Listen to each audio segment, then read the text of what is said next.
Assalamualaikum warahmatullahi wabarakatuh. Masih berputar di tentang sholat Jumat. Bismillahirrahmanirrahim. Alhamdulillah masih kita diberi kesehatan oleh Allah Subhanahu wa taala. Mudah-mudahan kesehatan yang Allah berikan kepada kita semua bisa menjadi renungan bagi kita semua.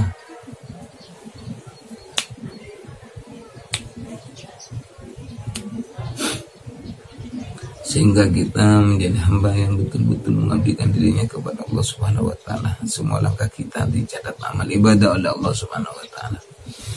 Wa Nabi Hurairah radhiyallahu anhu qala Rasulullah sallallahu alaihi wasallam man yutasalla summa atal jum'ata fala fasalla ma qaddira lahu summa an sota hatta yafrughul imamu min khutbatihi summa yusalli ma'ahu ghufira lahu ma bainahu wa bainal jum'atil ukhra wa fadlu salasati ayamin. Rawahu Muslim. Dari Abi Hurairah radhiyallahu anhu qala, dia berkata bahwa Rasulullah pernah bersabda, mani utasalah, barang siapa yang mandi summa atal Jumat, kemudian mendatangi sholat Jumat, fasallama qudira lahu sum'an sotu, lalu melakukan sholat semampunya, hatta yafrughal imamu min khutbatihi, kemudian dia diam mendengarkan khutbah hingga imam selesai. Summa yusalli ma'ahu, selesai berkhutbah kemudian melakukan sholat bersama imam, ghufira lahu ma bainahu wa bainal jum'atil ukhra, maka diampuni dosanya antara hari itu dengan Jumat yang lain. Wa fadlu salasati ayamin, dan ditambah 3 hari setelahnya. Jadi ini ada sebagian hadis juga, rawahu Muslim, bahwa orang yang sholat Jumat, makanya kita sebagai umat Islam itu bersyukur kepada Allah Subhanahu wa taala. Sebagai umat Islam, sebagai umat Nabi Muhammad, kita sangatlah bersyukur kepada Allah. Mudah-mudahan yang mendengarkan ini sekalipun bukan orang Islam, mudah-mudahan diberi hidayah oleh Allah Subhanahu wa taala sehingga hatinya dibuka biar tahu terhadap keindahan dari pada agama kita, yaitu agama Islam. Mudah-mudahan kita sebagai umat Islam kukuh dan kuat, teguh dan ampuh untuk memegang tali Islamiyah ini, sehingga kita menjadikan uswah bagi agama-agama yang lain, bisa dijadikan cermin oleh agama yang lain. Dan mudah-mudahan kita semuanya diampuni segala dosanya oleh Allah Subhanahu wa taala. Karena kalau kita hidup nggak diampuni dosa oleh Allah, nggak bisa membayangkan. Saudara kita, bapak, keluarga kita semuanya, ibu, bagi yang ada di kampung ataupun yang ada dimanapun di seluruh Nusantara,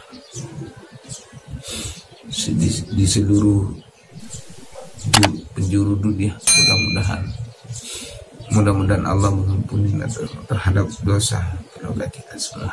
Mudah-mudahan berkumpul di dalam naungan syafaat Nabi kita Muhammad SAW. Dan mudah-mudahan di setiap langkah untuk melakukan sholat Jumat, mudah-mudahan Allah mengampuninya. Jadi Rasulullah pernah bersabda, barang siapa yang mandi di hari Jumat, kemudian mandi nawaitu ghusla raf'il hadasil di hadir Jumat, maka orang itu diampuni dosanya apabila dia sampai datang ke Jumat, melakukan sholat Jumat, mengikuti apa yang dibaca imam sampai selesai, maka orang itu diampuni dosanya oleh Allah selama antara Jumat sekarang dan Jumat yang akan datang. Akan ditambah 3 hari. Ya, seperti itu. Makanya kita rugi kalau kita nggak melakukan sholat Jumat. Kita kerja, boleh kerja apapun, yang penting halal, boleh kita. Tapi jangan kita lupakan dengan sholat dan juga sholat Jumat. Jangan sampai kita pernah tinggalkan. Jangan sampai pernah tinggalkan yang namanya sholat. Ya, karena sholat itu adalah yang merupakan antara membedakan kita dengan hayawan yang lain. Natik, al-hayawanun natik, yang membedakan kita dengan hayawan lain itu karena natik, berpikir. Kalau kayak sapi nggak berpikir, nggak punya natik. Tapi kalau kita natik, punya otak, punya pikiran, mana yang baik dan mana yang buruk, harus kita ini. Identitas kemanusiaan kita harus kita ada. Identitas kita sebagai hamba Allah, sebagai hayawan yang natik, itu harus kita betul-betul dijaga dan kita bisa membedakan. Ya, jadi ketika Jumat mandi besar dulu, adus besar. Bahkan dalam satu riwayat ada yang menyebutkan bahwa mandi Jumat itu tetesan daripada air, maka menjadi malaikat yang mendoakan kita. Ya, wallahu alam seperti apa. Tapi kita harus husnul, iman. Jadi kalau sudah hari Jumat, pakai baju yang harum, yang baru. Dalam artian bukan baru beli. Kalau memang baru beli nggak apa-apa. Dalam artian baru ambil. Kalau setiap Jumat beli. Khawatir nanti takutnya mubazir. Kalau bisa pakai jubah. Jadi setelah itu baru kita mandi besar, pakai parfum, kalau bisa celaan, kalau yang cowok celaan, itu sunnatul Rasul. Ya, kemudian berangkat ke masjid. Kalau ada uang, bawa uang, karena nanti di masjid itu ada kotak amal, bawa uang sekalipun 5.000, 10.000 itu bawa, apalagi sampai 100. Tapi jangan kita ini saya mau naruh uang ini 100 nih, 200 nih, itu nggak boleh. Ya, itu namanya kita pamer, dalam artian diumpetin. Kalau 100 dikasih tahu, kalau 2.000 diumpetin, yang masalah ini 100.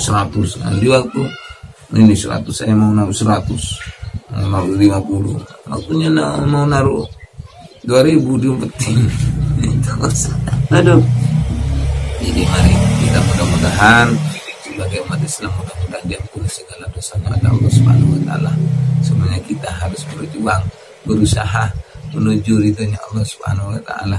Mudah-mudahan Allah mengampuni terhadap dosa-dosa kita semua. Kita bukan orang yang suci, tapi berusaha untuk menjadikan kita menjadi hamba yang diridhai oleh Allah Subhanahu wa taala. Kalau sudah kita mendapat ridhonya Allah, insya Allah kebahagiaan akan dipenuhi oleh Allah Subhanahu wa taala. Makanya putra-putri kita bawalah ke masjid, ajari mereka biar di dalam hati mereka itu lengket. Oh, ini ternyata Jumat termasuk rukun daripada rukun Islam. Ya. Jadi sholat Jumat itu hukumnya wajib, fardu ain. Mudah-mudahan apa yang saya sampaikan mudah-mudahan ada hikmahnya. Tolong dibagikan kepada yang lain biar ini manfaat. Tidak rugi kita membagikan ini. Ya, iman paketan kita, iman paketan kita kalau nggak dibagi, ya coba kita lihat TikTokan, lihat hal-hal yang nggak ada manfaatnya, kurang ada manfaatnya, paketan kita hilang, nggak dapat hasil apa. Tapi kalau membagikan seperti ini, insya Allah kita membagikan, semakin banyak dibagikan, semakin kita ikut memperjuangkan agama Allah, ikut memperjuangkan kebaikan-kebaikan seperti ini. Ada orang lihat kemudian orang yang melihat itu mengikuti, maka disitulah kita juga dapat pahalanya. Mudah-mudahan sadar hatinya, kemudian yang asalnya kasar, keras hatinya, nggak bisa dikasih nasihat, ternyata setelah lihat YouTube ini seumpama dengan izin Allah diberikan hidayah. Ya, karena YouTube ini nggak bisa merubah, hanyalah bisa merubah dengan cara melihat, dengan cara mendapat ridho dari Allah Subhanahu wa Ta'ala. Allah merubahnya, kita dapat pahalanya juga. Jadi jangan enggak ketika ada kebaikan. YouTube bukan cuma YouTube-nya YouTube ini, YouTube yang lain yang namanya kebaikan, bagikan kepada yang lain. Ya, bagikan kepada yang lain biar ada hikmahnya. Mudah-mudahan jadi paketan kita habis juga ternyata ada hikmahnya juga, seperti itu. Jadi daripada paketan nggak ada tapi hikmah nggak ada, rugi kita ya. Mudah-mudahan ada hikmahnya. Mohon maaf jika mana ada kesalahan. Wabillahi taufiq wal hidayah. Wassalamualaikum warahmatullahi wabarakatuh.